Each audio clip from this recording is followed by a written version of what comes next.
Hello students, my name is Gitanjali Indiria. Welcome to step up academy. आज पढ़ने वाले हम कक्षा 9वीं हिंदी क्षितिज का पाठ 5 प्रेमचंद के फटे जूते। नाम से ऐसा प्रतीत हो रहा है कि प्रेमचंद जी ने अपने ही उन फटे जूतों की बात की है, तो ऐसा नहीं होता है। कोई अपने ही फटे जूतों की बात आपसे करने नहीं आएगा, लेकिन एक ऐसे व्यंग्यकार हैं जिन्होंने इन जूतों के माध्यम से बहुत कुछ व्यंग किया है, बहुत कुछ बताया है कि प्रेमचंद इतने साधारण हैं कि उन्हें दिखावा नहीं आता। वो पिक्चर क्लिक कराने के लिए बैठे, लेकिन उन्हें ये नहीं दिखा कि उनके जूते फटे हुए हैं। जैसा वो जीवन जीते थे वैसा ही लोगों के सामने प्रदर्शित करते थे। अंदर कुछ और बाहर कुछ और, ऐसा उनके अंदर था ही नहीं। तो ये जो लिखने वाले हैं ये हरिशंकर परसाई जी हैं, जो कि बहुत बड़े व्यंग्यकार हैं। इन्होंने व्यंग किया है समाज के प्रति, इन्होंने व्यंग किया है समाज में जो शोषण वर्ग हैं उनके लिए। कई प्रकार से इनके व्यंग आए हैं और इनके व्यंग बिल्कुल करारे व्यंग होते हैं। तो इनका परिचय देख लेते हैं। कवि परिचय है। हरिशंकर परसाई का जन्म सन 1922 में मध्य प्रदेश के होशंगाबाद जिले के जमानी गांव में हुआ। नागपुर विश्वविद्यालय से एमए करने के बाद कुछ दिनों तक अध्यापन किया। सन 1947 से स्वतंत्र लेखन करने लगे। जबलपुर से वसुधा नामक पत्रिका निकाली, जिसकी हिंदी की संसार में काफ़ी सराहना हुई। और सन 1955 में इनका निधन हो गया। तो जन्म हुआ था 1922, लेखन जो प्रारंभ किया वो 1947 और इनका निधन हुआ 1995। हिंदी के व्यंग्य लेखकों में उनका नाम अग्रणी है।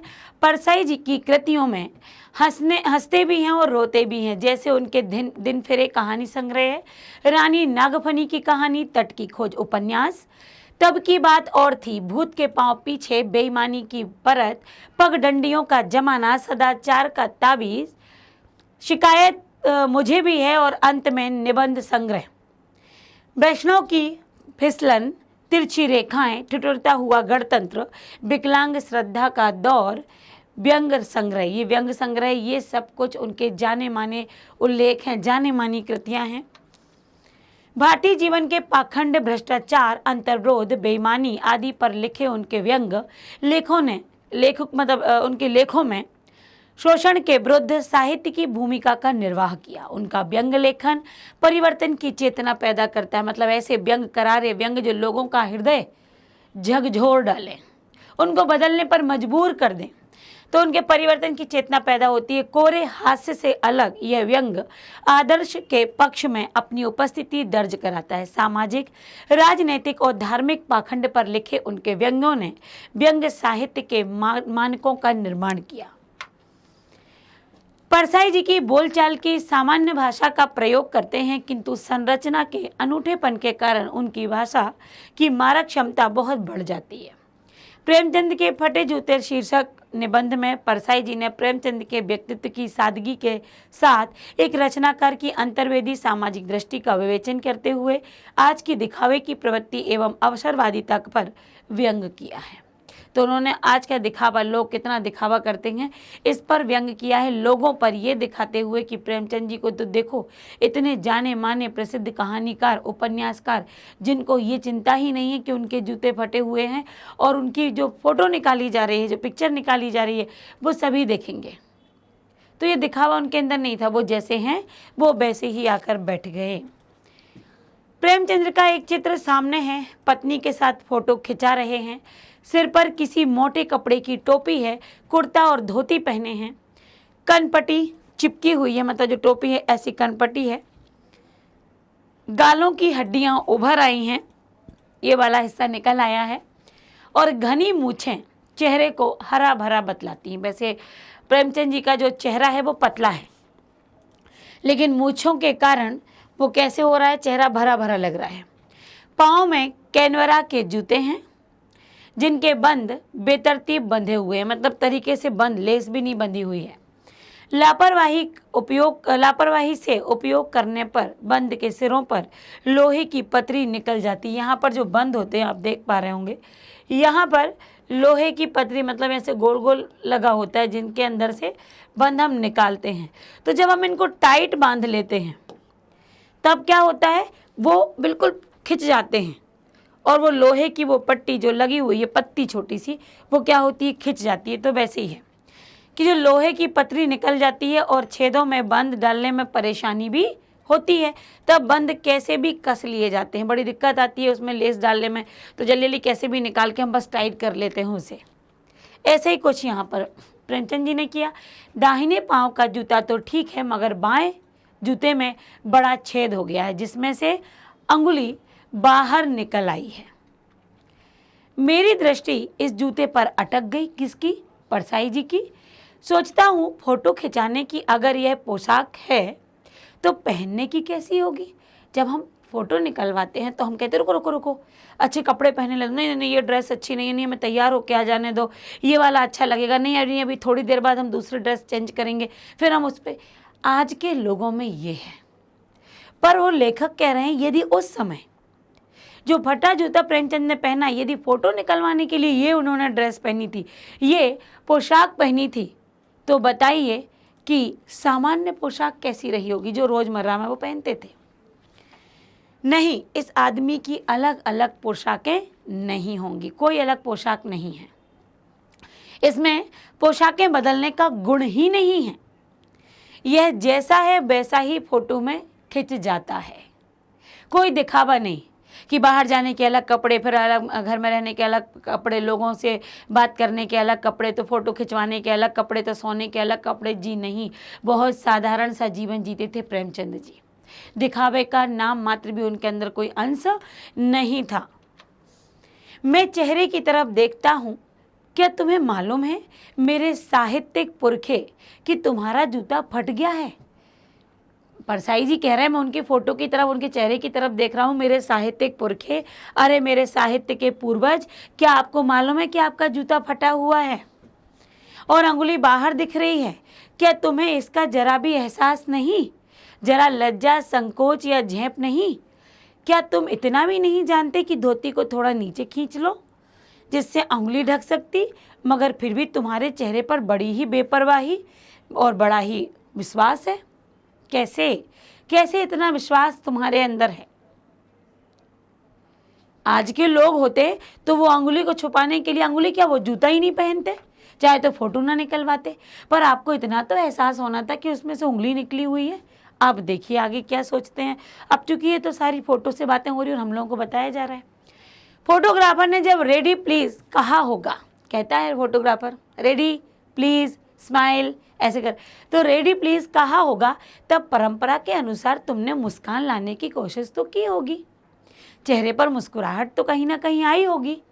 दर्द के गहरे कुएं के तल में कहीं पड़ी मुस्कान को धीरे धीरे खींचकर ऊपर आप निकाल रहे होंगे। आपने जो देश के प्रति, आपने जो समाज के प्रति लेख लिखे हैं, समझ में आता है, उनको देखकर आपके अंदर दर्द है, तकलीफ है। लेकिन जैसे ही फोटो खींचने के लिए फोटोग्राफर ने कहा होगा आपसे रेडी, तब कहीं ना कहीं उतनी ही दर्द की गहराइयों से आपने अपनी मुस्कुराहट को ऊपर की तरफ खींचा होगा कि भाई चेहरे पर आ तो जाओ। ये तो आपने कोशिश की ही होगी, ऊपर निकाल रहे होंगे कि बीच में ही, मतलब धीरे धीरे आप मुस्कान को ऊपर, अपनी मुस्कुराहट को निकाल ही रहे होंगे। पर परसाई जी को लगा कि शायद तभी क्लिक हो गया और फोटोग्राफर ने क्लिक करके थैंक यू कह दिया होगा। विचित्र है यह अधूरी मुस्कान, यह मुस्कान नहीं, इसमें तो उपहास है, व्यंग है। ऐसा लगता है कि ये मुस्कान तो किसी पर व्यंग कर रही है, ये तो उपहास कर रही है, ये तो कोई खिलखिलाती हुई मुस्कान है ही नहीं। यह कैसा आदमी है जो खुद के फटे जूते पहने फोटो खिंचा रहा है, पर किसी पर हंस भी रहा है। मतलब उनके चेहरे पर मुस्कुराहट है, इतनी तकलीफ अंदर भरी हुई है, उसके बाद भी यदि हंस रहे हैं तो लग रहा है किसी पर व्यंग कर रहे हैं। तो ये व्यक्ति किस पर व्यंग कर रहा होगा। फोटो ही खिंचाना था तो ठीक जूते पहन लेते या ना खिंचाते, फोटो ना खिंचाने में क्या बिगड़ जाता। ये सारा का सारा व्यंग अभी आपको प्रेमचंद पर दिख रहा होगा, लेकिन वाकई में परसाई जी ये हम पर व्यंग कर रहे हैं। हम आज के लोग होते तो हम कहते नहीं फोटो नहीं खिंचाना, नए जूते ला कर दो तब फोटो होगी, हम पहनेंगे नहीं, हम खिंचाएंगे नहीं। लेकिन वो व्यक्ति जिनके पैर की उंगली भी बाहर निकली है, फोटो खिंचा ली उन्होंने। शायद पत्नी का आग्रह रहा होगा, इसलिए फ़ोटो खिंचा ली। आके ज़बरदस्ती बैठकर पत्नी ने कहा होगा चलो फ़ोटो निकलवाते हैं, तो आपने कहा होगा अच्छा चल भाई कहकर आप बैठ गए होंगे। मगर यह इतनी बड़ी ट्रेजेडी कि आदमी के पास फोटो खिंचाने को भी जूता ना हो। मैं तुम्हारी ये फोटो देखते देखते तुम्हारे क्लेश और को अपने भीतर महसूस करके रो पड़ना चाहता हूँ, मगर तुम्हारी आंखों का ये तीखा दर्द भरा व्यंग मुझे एकदम रोक देता है। हो सकता है पत्नी ने आपसे ज़बरदस्ती की हो सकता है अंदर कोई तकलीफ रही हो, आप मुस्कुरा नहीं पा रहे हो, लेकिन आपकी तकलीफ को यदि मैं सोचता हूँ, परसाई जी कह रहे तो मेरी आंखों से आंसू निकालने का मन करता है, लेकिन जब अब मैं आपकी ये मुस्कुराहट देखता हूँ तो लगता है ये तो आप किसी पर व्यंग कर रहे हैं। तो एकदम मैं क्या करता हूँ, अपने आप को रोक देता हूँ। तुम फोटो का महत्व नहीं समझते होते तो किसी से फोटो खिंचाने के लिए जूते ही उधार मांग लेते, क्योंकि आज के लोग तो यही है, दिखावे के लिए किसी से भी उधार मांग सकते हैं और उसके बाद क्या कैसा दिखावा करते, ये मेरा ही है, मुझसे बढ़कर मुझसे अच्छा दिखने वाला तो कोई है ही नहीं। ये आज के समय के लोगों की सोच है, दिखावे के लिए लोगों से उधार ले सकते हैं। संस्कृत में किसी कवि ने कहा है, मैं हिंदी में आपको बता देती हूँ कि अब ये हालांकि संस्कृत में नहीं कहा, ये तो कवि सम्मेलन संस्कृत में चल रहा था किसी पाठ में, उसमें ये जिक्र आ गया, लेकिन लोगों ने ऐसा कहा है कि लोग क्या क्या कर लेते दिखावे के लिए, कि जब तक जियो सुख से जियो और ऋण लेकर घी पियो। मतलब आपको जितना भी जिंदा रहना है, जितना भी जीना है, जितना भी भगवान ने सांसें दी हैं, जोश से बेपरवाह होकर जियो, और अगर उसको जीने के लिए कोई कमी पड़ जाए तो लोगों से उधार ले लो। पर ऐसा नहीं होता है और नहीं होना चाहिए। फिर एक दूसरी बात भी होती है कि जितनी चादर है उतने ही पैर फैलाओ, ये भी बड़े बूढ़ों ने कहा है। तो यही बात सत्य है कि दिखावे की दुनिया में कदम रखने से पहले ये देख लो कि दिखावे के लिए हमारे पास कितनी सामग्री है। तो प्रेमचंद जी को उधार लेना नहीं आता था, वो नहीं जानते थे।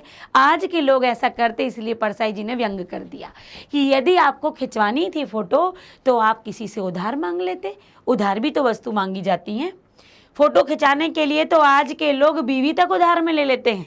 क्या कहा उन्होंने, लोग क्या क्या उधार लेते हैं, फोटो के लिए कोट उधार ले लेते हैं, बर दिखाई के लिए। जब दूल्हे को देखने वाले आते तो क्या करते हैं, कोट उधार ले लेते हैं। मांगे की मोटर से, मतलब दूसरों की मोटर गाड़ी लेकर बारात निकाल देते हैं। फोटो खिंचाने के लिए बीवी भी किराए पर मांग ली जाती है, और तुमसे जूते नहीं मांगे गए, आपने फटे जूतों में फोटो निकलवा ली। तुम फोटो का महत्व नहीं जानते हो। लोग तो इत्र चुपड़कर फोटो खिंचाते हैं, जैसे फोटो के अंदर से परफ्यूम की खुशबू आ जाएगी। गंदे से गंदे आदमी की फोटो भी ऐसा लगता है कि हाँ खुशबू दे जाएगी। मतलब इतना आज के समय में क्या है, दिखावा है। टोपी 8 आने में मिल जाती है और जूते उस जमाने में भी 5 रुपए से कम क्या मिलते होंगे। मतलब टोपी से ज़्यादा कीमत आज भी पैरों में पड़े जूतों की होती है। तो क्या ही वही वो कह रहे हैं कि जूता हमेशा टोपी से कीमती रहा है। अब तो जूते की कीमत और बढ़ गई। एक जूते पर 2500 टोपियाँ, मतलब जितनी 25 टोपियों की कीमत होगी उतनी एक जोड़ी जूते की कीमत है। तुम भी जूते और टोपी के अनुपातिक मूल्य के बारे में के मारे हो। यह विडंबना मुझे इतनी तीव्रता से पहले कभी नहीं चुभी जितनी आज चुभ रही है। जब मैं तुम्हारा यह फटा जूता देख रहा हूँ, तुम महान कथाकार, उपन्यासकार, उपन्यास सम्राट, युग प्रवर्तक, जाने तुम क्या क्या कहलाते हो। उपन्यास सम्राट कहा जाता है आपको, कहानीकार कहा जाता है आपको, युग प्रवर्तक कहा जाता है आपको, और आप फोटो में भी आपका जूता क्या है, फटा हुआ है। मतलब इतने आप बड़े बड़े नाम वाले कहलाते थे, फोटो में भी तुम्हारा जूता फटा हुआ ही है। मेरा जूता भी कोई अच्छा नहीं है, यूँ ऊपर से अच्छा दिखता है। अब उन्होंने अपने जूते की बात कर दी परसाई जी ने कि भाई मेरा जूता भी फटा है, पर मैंने ऊपर से नहीं फटने दिया, नीचे से फटा हुआ है। कौन देख रहा है, ऊपर तो बढ़िया दिख रहा है ना। मतलब दिखावा यहाँ है, जेब के अंदर पैसा है या नहीं, जवान में गुण और शालीनता है या नहीं, ये किसी को नहीं पता, लेकिन दिखावा भरपूर है। तो क्या कह रहे कि मेरे जूते से अंगुली बाहर नहीं निकलती, अंगूठे के नीचे तल जो है वो फटा हुआ है, अंगूठा जमीन में घिस रहा है और पैनी मिट्टी पर कभी कभी रगड़ खाकर लहू लोहान भी हो जाता है। मेरे जूतों में से, मेरे पैरों में से तो खून भी निकल आता है। पूरा तला गिर जाएगा, पूरा पंजा छिल जाएगा, मगर अंगुली बाहर नहीं दिखेगी। मतलब अंदर से हम इतने ज़्यादा अंदर से इतने ज़्यादा क्या हो जाएंगे, बिल्कुल निचोड़ जाएंगे। लोगों से उधार ले लेकर मानसिकता बिगड़ जाएगी, मतलब मन की जो ना नींद आ रही है, परेशान हो चले हैं, ये हैं। लेकिन ठाट बाट वही है, थोते बादल कुंवर के, तो ये वही है कि बादल जो कुंवर के होते हैं वो पानी बरसाने की जिद तो करते हैं, लेकिन सिर्फ गरजते हैं, बरसते नहीं। वैसे ही धनी पुरुष निर्धन भय करे पाछली बात। जब कोई धनवान व्यक्ति का कभी दिवाला निकल जाता है तो लोगों से पिछली बातें अपनी करते हैं और उनकी शान शौकत हमेशा बनी रहती है, हम तो वही ठाट बाट से जिएंगे क्योंकि उनके अंदर दिखावा है।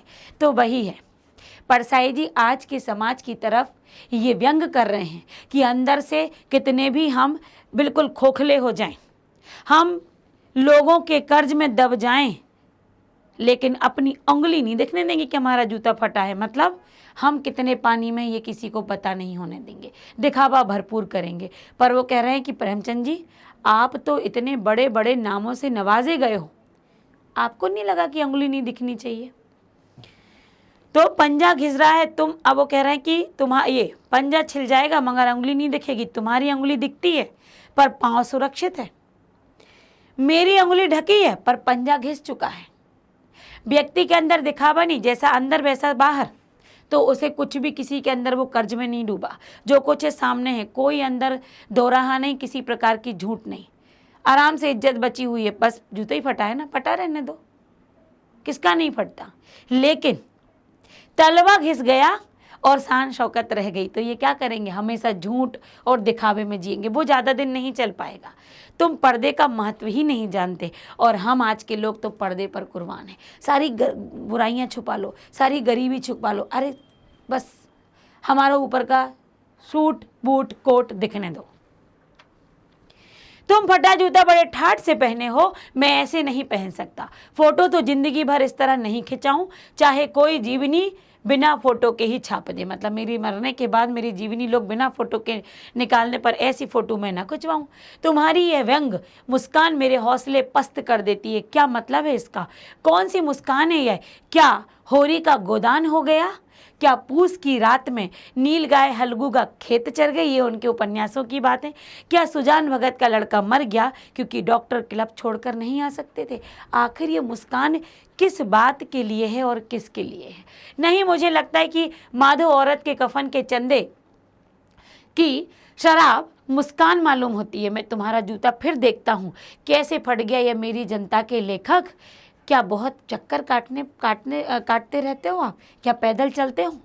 क्या बनिए के तगादे से बचने के लिए मील दो मील का चक्कर लगाया? क्या आपके किसी को उधारी चुकानी थी? क्या आपने इसलिए पैदल चले हो? चक्कर लगाने से जूता फटता नहीं है, घिस जाता है। कुम्भन दास का जूता भी फतेहपुर सीकरी आने जाने में घिस गया था, उसे बड़ा पछतावा हुआ था। और उसने ये भी कहा, आवत जाते पनैया घिस गई बिसर गयो हरि नाम, कि आते जाते मेरे तो पैर के जूते घिस गए और मेरे मन से ईश्वर का नाम ही बिसर गया, मैं तो भूल गया। तो ये इन लोगों के जूते छिलते हैं। आपने ऐसा कौन सा काम किया कि जूता आपका फट गया? और ऐसे बुलाकर देने वालों के लिए कहा था, जिनके देखे दुख उपजते हैं तिनको करवो परे सलाम। चलने से जूता घिसता है, फटता नहीं। तुम्हारा जूता कैसे फट गया? मुझे लगता है तुम किसी बड़ी सख्त कठोर चीज से टकराए हो। जी हाँ, शोषण के विरुद्ध जिसने आवाज उठाई हो, देश के लिए जिन्होंने अपनी आवाज उठाई हो, वो कठोर वस्तु से तो टकराए हैं, फटा उनका जूता।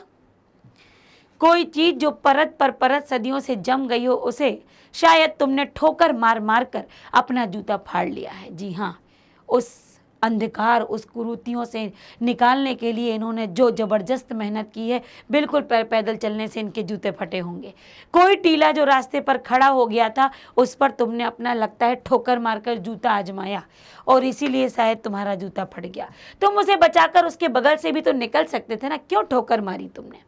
टीलों से समझौता भी तो हो जाता है। सभी नदियां पहाड़ थोड़े ही फोड़ती हैं, कोई रास्ता बदलकर घूमकर भी तो चली जाती हैं। क्यों तुमने लोगों के शोषण को देखा? क्यों तुमने देश की कुरीतियों को देखा? क्यों तुमने देश में हुए परतंत्र लोगों को देखा? निकल जाते रास्ता बदलकर। क्यों उनके लिए अपनी माथापच्ची की? क्यों आपने पैदल चलकर उन लोगों को स्वतंत्र कराने का, या फिर स्वतंत्रता के आंदोलन में कूद जाने का, या उसके लिए लेखनी लिखने के लिए कई जगह आपने दौड़ लगाई? क्यों कुछ भी नहीं करते? आपने आखिर अपना जूता क्यों फटने दिया? तुम समझौता कर नहीं सके। क्या तुम्हारी वही कमजोरी थी जो होरी को ले डूबी? वही नेम धर्म वाली कमजोरी, नेम धर्म उसकी भी जंजीर थी। अगर तुम जिस तरह मुस्कुरा रहे हो, मुझ उससे लगता है कि शायद नेम धर्म तुम्हारा बंधन नहीं था, तुम्हारी मुक्ति थी। तुम कहीं से भी अपना नाम नहीं ऊपर उठाना चाहते थे। तुम्हारी ये पाँव की उंगली मुझे संकेत करती सी लगती है, जिसे तुम घृणित समझते हो, उसकी तरफ हाथ की नहीं, तुम पाँव की उंगली उठाकर उसको घृणा का पात्र बता रहे हो। तुम क्या उसकी तरफ इशारा कर रहे हो जिसे ठोकर मारते मारते तुमने जूता फाड़ लिया? मैं समझता हूँ, तुम्हारी उंगली का इशारा भी समझता हूँ और यह व्यंग मुस्कान भी समझता हूँ कि आखिर तुमने यह मुस्कान किसके लिए तुम्हारे चेहरे पर आई है। तुम मुझ पर या हम सभी पर हंस रहे हो? उन पर जो उंगली छिपाए और तलुआ घिसाए चल रहे, किस पर हंस रहे हो आप? जिन्होंने दिखावे का पर्दा डाल के रखा है, या जिन्होंने अपना उंगली छिपाने के लिए नीचे का तलवा घिस दिया है? उन पर जो टीले को बरकरार बाजू से निकल रही है, उन पर हंस रहे हो जो टीले पर ठोकर नहीं मार रहे, जो समाज की विषम परिस्थिति देखकर भी बाजू से मोड़कर निकल जाते हैं कि कौन अपना जूता फाड़े? क्या आप उन लोगों पर हंस रहे हैं? तुम कह रहे हो मैंने तो ठोकर मार मार कर जूता फाड़ लिया, उंगली बाहर निकल गई पर पाँव बच रहा और मैं चलता रहा। अगर तुम उंगली को ढांकने की चिंता में तलवे का नाश कर रहे हो तो तुम चलोगे कैसे? अगर तुम देश की कुरीतियों को, देश में हो रहे शोषण को देखकर भी तुम अनदेखा कर रहे हो तो तुम तो बच जाओगे, लेकिन अस्तित्व नहीं बच पाएगा। तो वही है ये। मैं समझता हूँ, मैं तुम्हारे फटे जूते की बात समझता हूँ, उंगली का इशारा भी समझता हूँ और तुम्हारी व्यंग भरी मुस्कान भी मैं समझता हूँ। तो यहाँ पर परसाई जी ने जो प्रेमचंद के फटे जूतों पर व्यंग किया, ये कतई मत समझिए कि वो प्रेमचंद के फटे जूतों पर व्यंग है। ये व्यंग है हम लोगों पर कि हम दिखावे में जीवन जी रहे हैं, हम अंदर से खोखले होते जा रहे हैं, अंदर से परेशानियों से घिरे हैं, लेकिन दूसरों को नहीं दिखाना, इसलिए दिखावे की जिंदगी में बहुत कुछ दिखावा भी कर रहे हैं। पर प्रेमचंद बहुत साधारण ही लोग थे, वो साधारण व्यक्ति थे जिन्होंने दिखावा किया ही नहीं।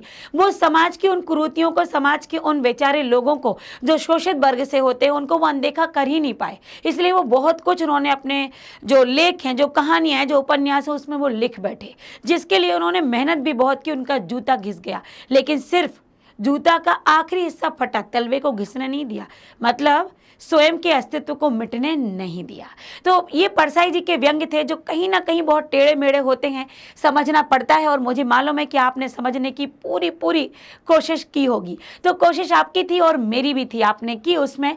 अब यहाँ पर पाठ पूरा समाप्त नहीं होता है, क्योंकि अगले वीडियो में इसका अभ्यास आएगा, तो आप जुड़े रहिएगा हमारे साथ। पढ़ते हैं अगले वीडियो में। आज के लिए बस इतना ही। Thank you so much.